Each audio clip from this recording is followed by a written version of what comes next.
hoje me deu uma vontade de falar sobre mitos, mitologia. E por que esta vontade de falar sobre mitos?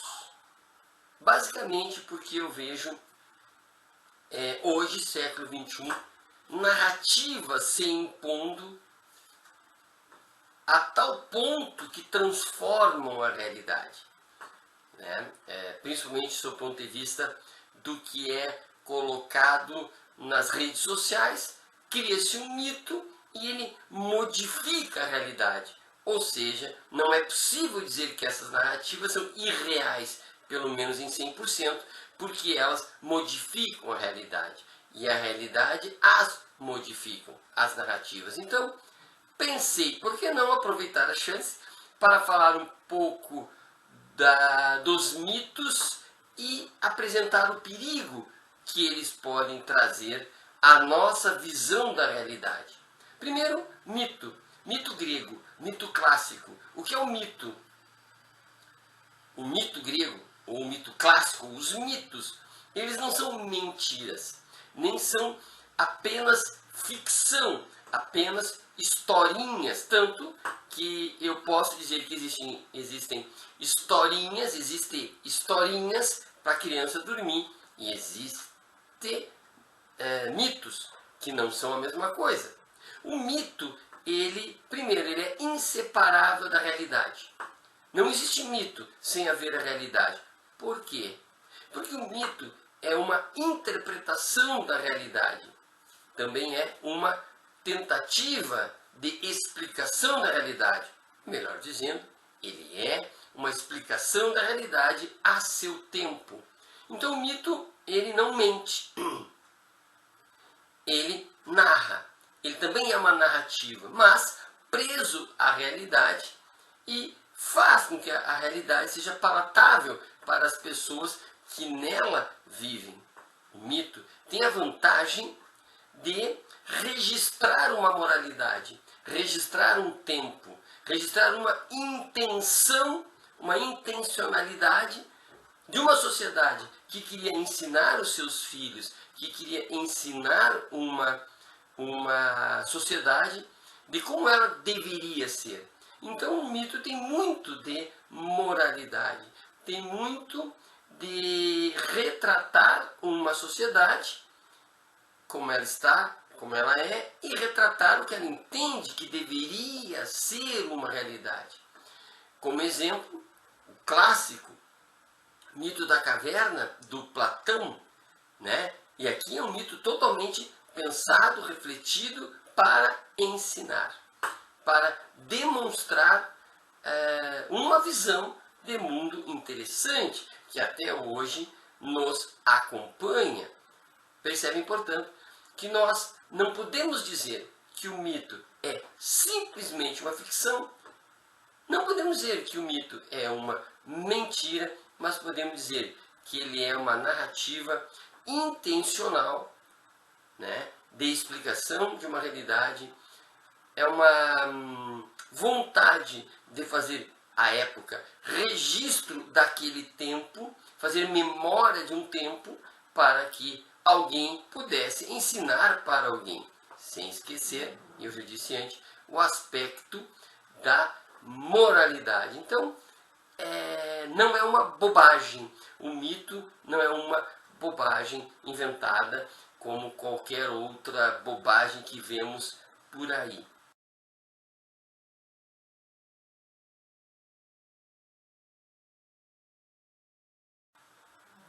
Por que fiz essa introdução, né, que me parece ter uma aula sobre mitos, né, sobre a mitologia clássica. Mas eu fiz essa introdução para nós entendermos que narrativas, determinadas narrativas, elas não vivem sem ter uma realidade. Elas não são realidade, porque são ficcionais. Mas elas não vivem sem a realidade, porque querem explicá-las. Mas não só explicá-las, né? As narrativas, elas tentam orientar a realidade. dirigir a realidade. Vejam que a ciência é uma narrativa. A ciência quer orientar. A ciência narra a realidade e orienta a realidade.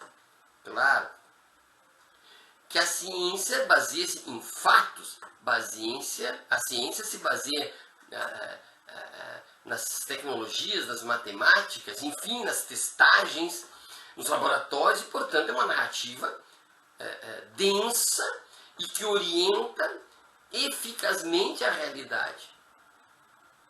Né? Mas é uma narrativa. Agora, nós temos, portanto, nós percebemos, portanto, que a realidade sozinha, sem uma narrativa, seja narrativa científica, seja narrativa religiosa, seja narrativa moral, ética, né? A realidade nada é. Sem que alguém nos explique, sem que alguém oriente esta realidade. Então percebam que a narrativa não é uma bobagem. A mitologia, os mitos não são bobagens. Eles precisam da realidade e vão orientá-las. Por que eu estou conduzindo o pensamento até aqui? Pensemos, e eu estava assistindo as últimas falas dos ministros que foram chamados ao Congresso,